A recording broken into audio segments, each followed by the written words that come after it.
Hey guys, it's MMA Vulture coming at you live with this week's best UFC bets for the Jones vs Miocic fight card.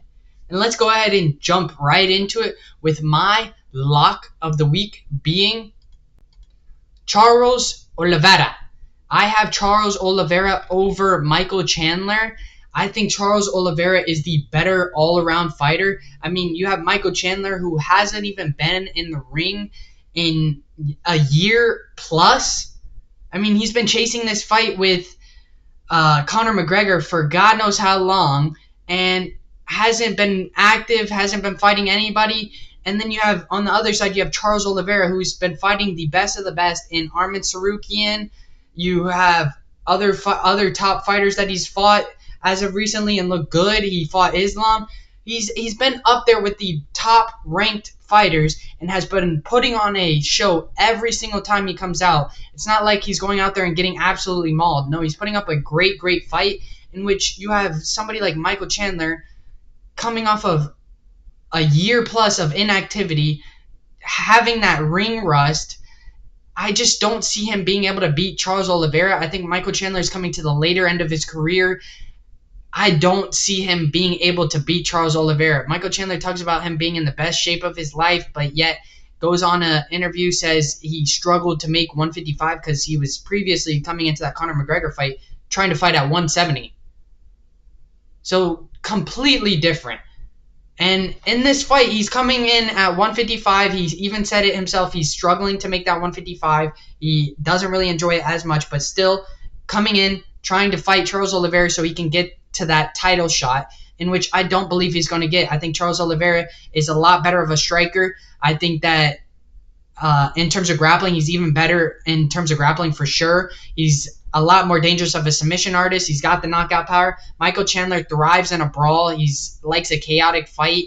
He likes to swing and bang. He likes to wrestle. That's just how Michael Chandler is. And I just don't see him beating Charles Oliveira, who has been up against the best, has been putting on a show, has been consistently improving and progressing. And Michael Chandler has just been at a standstill, hasn't really been doing much, probably been training. But again, I don't see him being able to beat Charles Oliveira. And let's go ahead and move it to my most confident picks of this week, being Jon Jones to start off with it. I think that Jon Jones should definitely beat Stipe Miocic. Yes, Stipe Miocic is one of the greatest heavyweights of all time, but again, used to be. I mean, we have Stipe Miocic who hasn't fought in, 2-3 plus years? So he's got heavy ring rust and hasn't been in the ring in God knows how long. I mean, I think Jon Jones, yes, though hasn't been active either, last fight being Cyril Gane almost 2 years ago, I think that Jon Jones will still get the better of Stipe Miocic. I think that he is a lot better in the striking area. He's a lot quicker. He's a lot slicker. I think in terms of grappling, he has the clear-cut grappling advantage. I think that he's going to be able to take down Stipe Miocic. I think that Stipe Miocic is just coming to the later end of his career, is just obviously not what he used to be. He's not in his prime. Yes, Jon Jones isn't in his prime, but still has been fighting and it's still been improving. Where you have Stipe Miocic hasn't been improving, is a firefighter now, which I do want to give him credit for. I mean, still going through vigorous training and firework shit. So I do give him credit in the sense that he's tough, durable on the Stipe Miocic route, but I just think that Jon Jones is going to be too much for him. I think Jon Jones is going to put a overwhelming pressure on him, be able to mix in that striking with those level changes, find success in level changing and taking Stipe Miocic down. Get Stipe Miocic has really good grappling, but again, hasn't been in the ring in a while and just hasn't been fighting or even training. So I got to go with Jon Jones. I think that he wins this, and I think it goes inside the distance. Obviously, Jon Jones sitting at a negative 650, you're not going to get much value out of. So got to go with the inside the distance, sitting at a negative 300. I think he gets it done inside the distance and beats Stipe Miocic. I think he gets it done by submission. I really do. And let's go ahead and throw it to my next confident pick in Marcus McGee over Jonathan Martinez. I think Marcus McGee gets it done. I think that in terms of striking wise, he has a clear-cut striking advantage. I mean, we saw Jonathan Martinez get pieced up by Jose Aldo and have trouble with Jose Aldo's speed and striking.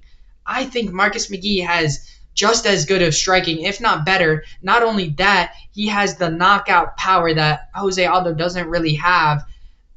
So I got to give it to Marcus McGee. I think that Marcus McGee is going to be the more slick, more technical fighter on the feet. I think he's going to have a lot of success in the striking. I think in terms of grappling, it's going to be fairly close. I think Marcus McGee has good takedown defense. I think he's going to be able to snub Jonathan Martinez's takedowns.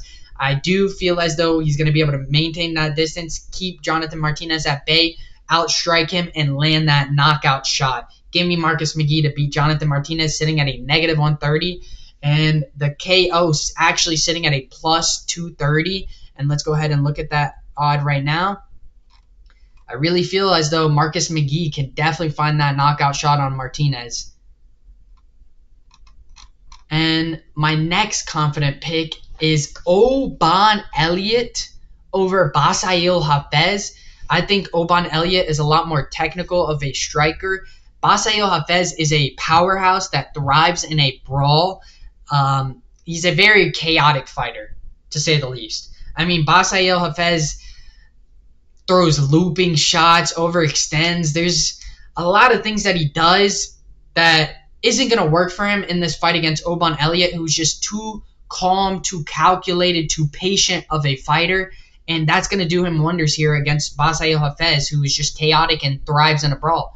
Oban Elliott is going to be super patient, outstrike him, be very precise with his striking, not letting Basail Hafez get in too close, make it a brawl up against the fence. I think also when Basail Hafez is throwing these looping shots, I see Oban Elliott level changing and finding the takedowns on Basail Hafez.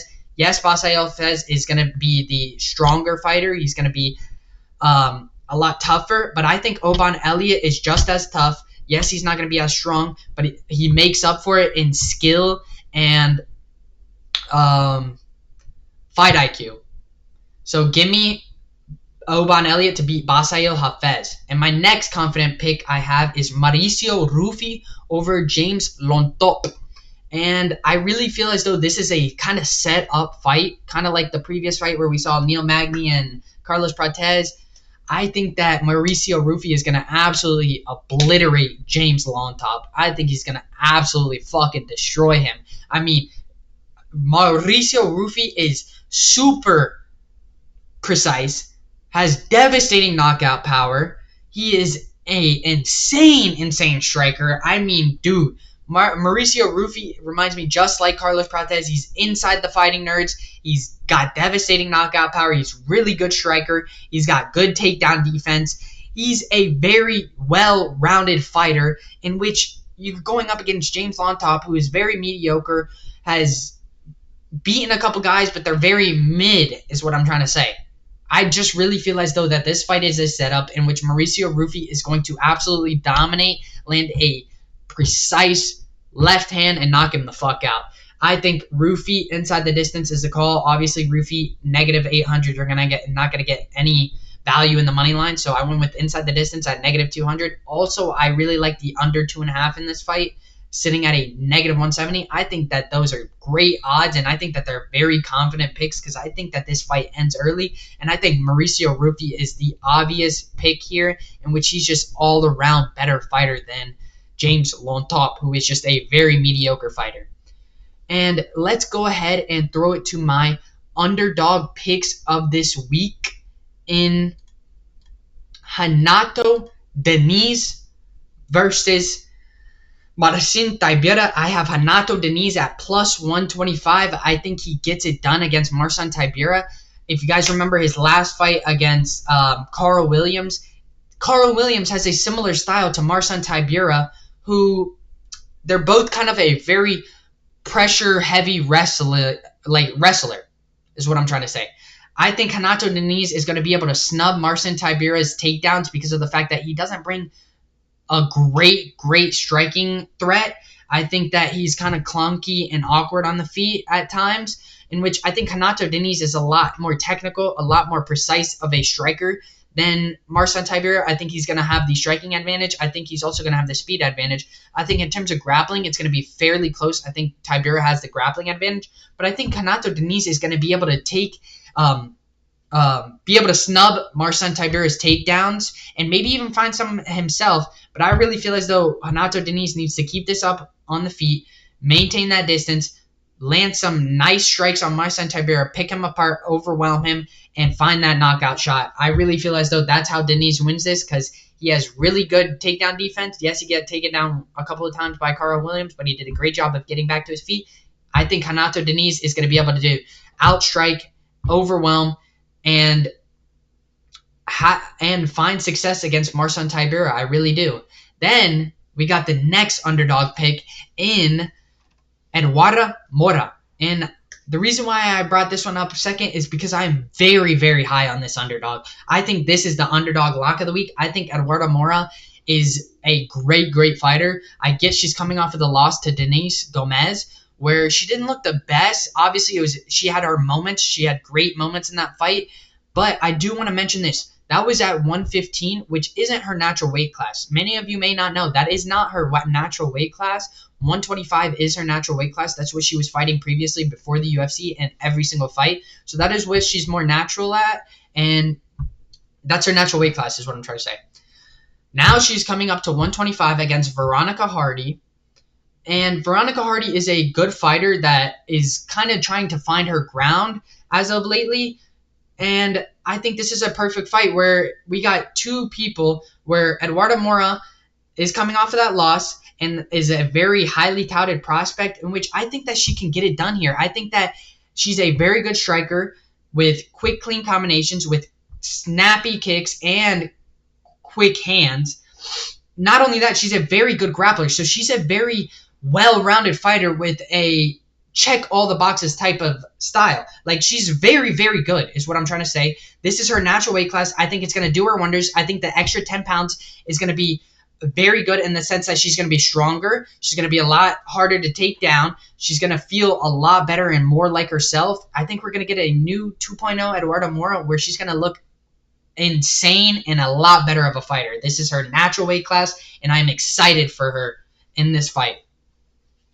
And let's go ahead and throw it to my parlays of this week. And let's go. My parlays of this week. As these parlays go on, they get a lot more degen and a lot more riskier. So just keep that in mind. Let's go ahead and start with the first parlay. In Jones inside the distance, over 2.5 Mora at -130. That is a very safe parlay. I think it definitely hits. I think Jones is better than Miocic. I think Miocic has that ring rust. I think Jones is coming for blood. I think that he's going to end this inside the distance. Over 2.5 in the Mora fight, I think that definitely happens. I think Mora and Hardy go to a tough-fought decision in which Eduardo Mora walks away with a 29-28.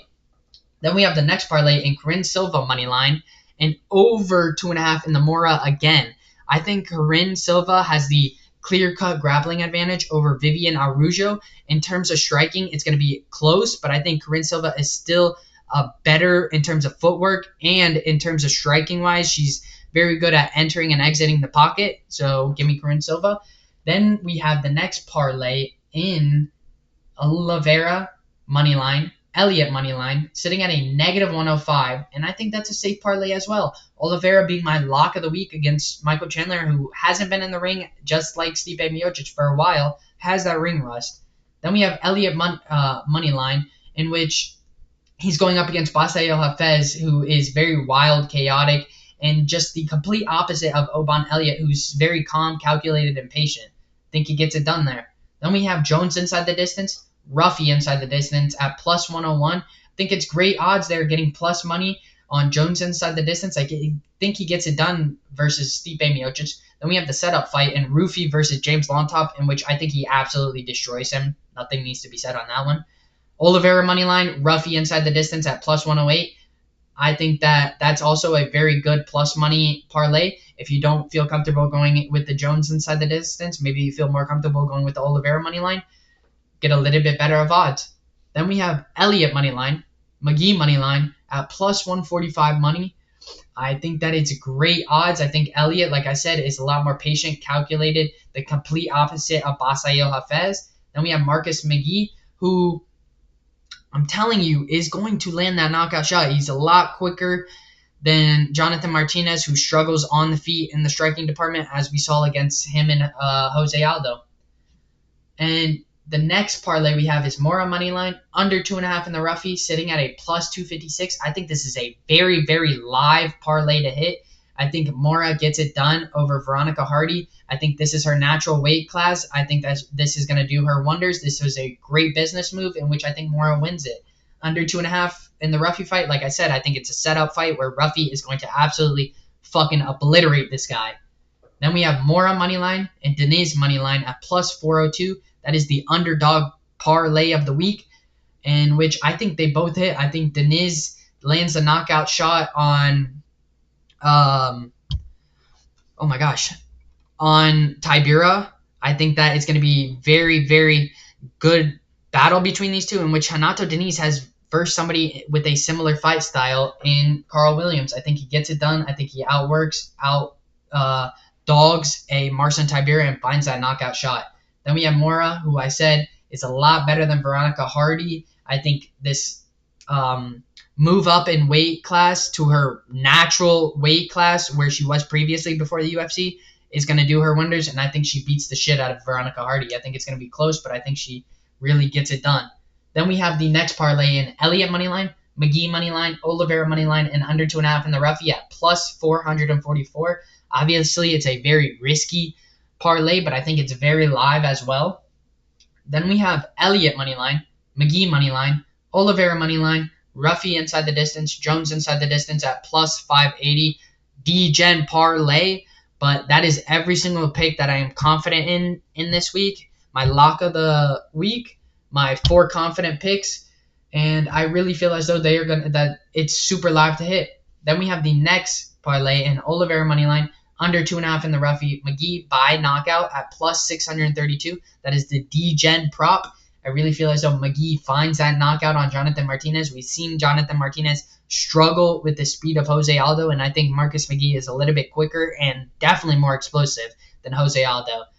I think he gets it done. Then we have the next parlay in Elliott moneyline, Mora moneyline, and McGee by knockout at plus 941. Crazy D-Gen prop parlay, but I think it's live to hit. Obviously, if you're an absolute D-Gen, that's definitely going to be one you're going to be looking out for. And another one I want to bring up to you that is not on here is Mora moneyline, Denise moneyline, McGee by knockout, sitting at a plus 1,500. I think it's very live to hit. Obviously, that's the super D-Gen parlay of this week. And if you guys have it, make sure you guys hit that like and subscribe button, and I'll catch you guys in the next one. Peace!